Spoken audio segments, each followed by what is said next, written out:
You checked your phone 7 times in the last hour, not because you expected a message, but because the absence of a message has become its own language, and you have become fluent in silence. Here is the paradox you are living inside, and I need you to hear this slowly.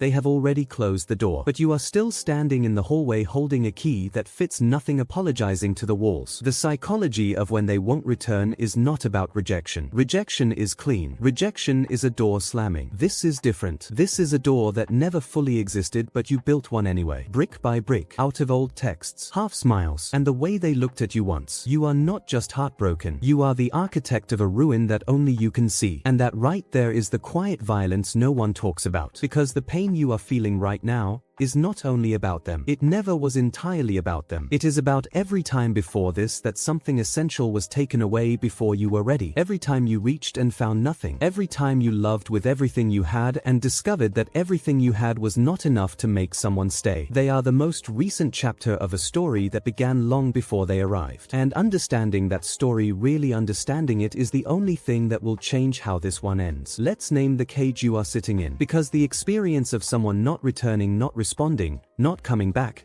choosing distance over presence does not affect all people equally. Most people experience the pain of rejection or loss. But for some people, this specific experience produces a response that is disproportionate, consuming, almost physically unbearable in a way that no logical reasoning seems to touch. And that disproportion is the signal. It is pointing somewhere specific, somewhere older, somewhere that has nothing to do with them and everything to do with you. Not as a flaw, but as a history. The first concept, anxious attachment, and the hyperactivated attachment system. Attachment theory, developed by British psychiatrist John Bowlby and built upon by researchers across the United States and United Kingdom, tells us that when a child's primary caregiver is inconsistently available, the child's attachment system learns to compensate through hyperactivation. Instead of being able to reach for comfort and trust that it will be there, the child learns to reach harder, louder, more desperately, more persistently, because sometimes it works. And the sometimes is enough to keep the system reaching. In adulthood, when the person you are attached to becomes unavailable, the attachment system does not process this as disappointing. It processes it as dangerous, as an existential threat, because that is what unavailability meant once. Long ago, when you were small and the person who was supposed to be there was not always there. The checking, the replaying, the inability to think about anything else. These are not weakness. They are the attachment system trying to survive. The second concept, the ghost slot machine. Psychologist Dorothy Tennov coined the term limerence, the involuntary,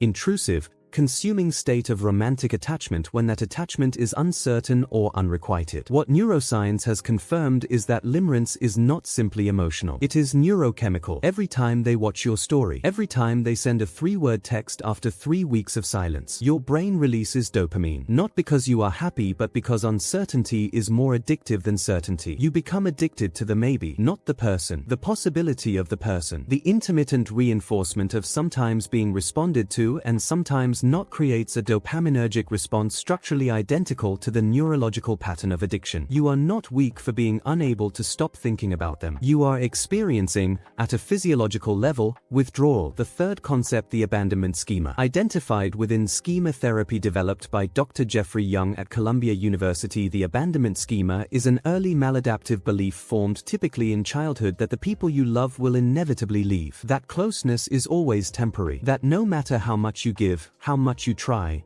how much you love, abandonment is the eventual and unavoidable outcome. And when the feared outcome finally arrives, it lands not just as a present loss but as a confirmation of the deepest and oldest belief you carry about yourself. I was never going to be enough to make someone stay. But here is what that schema never tells you. It was not written by them. It was written long before them. Now let me show you the cost, not in theory. In texture, you are at dinner with friends. Everyone is laughing, and you are calculating, it's been 4 hours. They haven't texted. Should I text first? No, that looks desperate. But silence looks indifferent. But if I text, they'll think I'm weak. But if I don't text, they'll forget I exist. That internal monologue, that is not love. That is unpaid emotional labor. You have become the custodian of a relationship that only you are maintaining. You are cleaning the floors of a house they moved out of 6 months ago. The grief of someone not returning is not a simple, clean grief. It does not have the clarity of an ending. It lives in the in-between, in the space between what happened and what might still happen, between acceptance and hope, between letting go and holding on. And that space, that ambiguous, unresolved,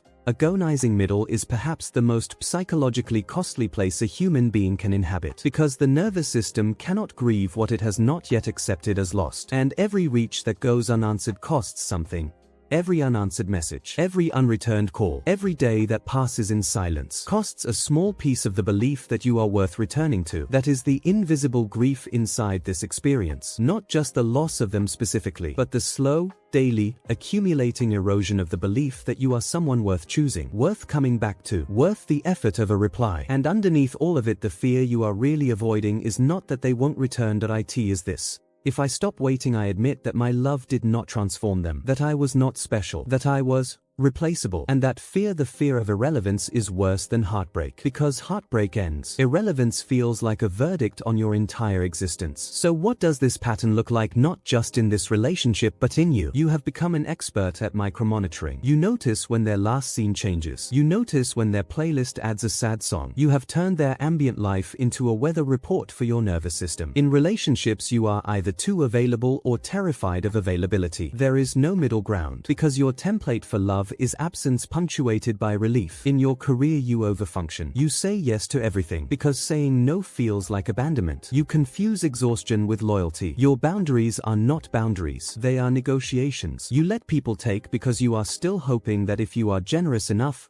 they will notice and stay. And the quietest symptom of all, you have stopped starting new things. A book, a hobby, a conversation with a stranger, because starting something new means admitting that the old story is over, and you are not ready to close the book. But here is what matters most. These are not personality traits, they are survival strategies. Brilliant, adaptive, once necessary strategies that a developing nervous system constructed in response to a real environment. And the beginning of unlearning them is not forcing yourself to stop caring. It is witnessing, seeing clearly, compassionately the pattern that is operating, and asking for the first time, not why won't they return, but why am I still building a home in their absence? That question is where everything begins to change. So, what do you actually do? Not spiritual bypassing, not just move on. Concrete, psychological, tender. Step 1. The funeral ritual. Write down the version of yourself that only existed in their eyes. Describe them: the one who waited, the one who checked the phone, the one who apologized for needing too much. Then fold that paper, not because that version was bad, but because that version has earned its rest. You are not betraying them, you are releasing a ghost. Step 2.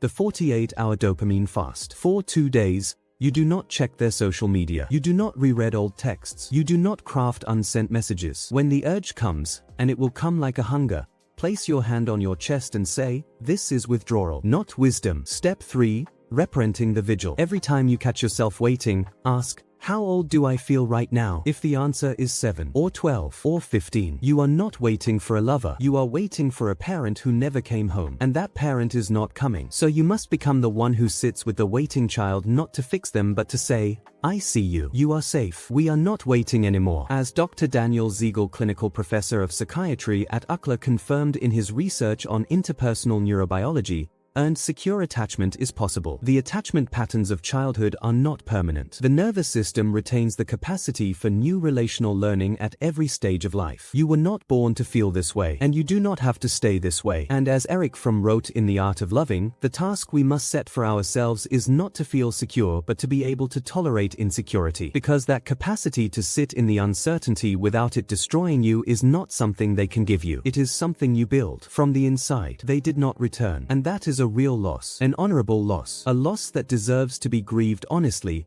and without minimization. But it is not a verdict. It is not evidence that you are unlovable. It is simply painfully, humanly, finitely one person's choice. And one person's choice does not define what you are worth. You are not your unanswered messages. You are not their silence. You are not the sum of every person who chose distance over you. You are someone who loved fully, who showed up completely, who gave something real and did not receive it back in the way you needed. That is grief, but it is not failure. The goal was never to be chosen by every person you love. The goal is to become so fully, so honestly, so compassionately yourself that you can offer love from wholeness instead of hunger. Put the phone down. Look at the room you are actually in. The silence is not a ghost. It is a canvas. And you are finally the artist. If this found you at 3 a.m., drop a comment with just one word. What does their silence feel like right now? One word. That's all. And if someone you know is still standing in that hallway, still holding a key that fits nothing, share this with them. They need to hear this. Subscribe to Psychology Space, because the most important things are the ones we are finally ready to face. Because the most important journey you will ever take is inward.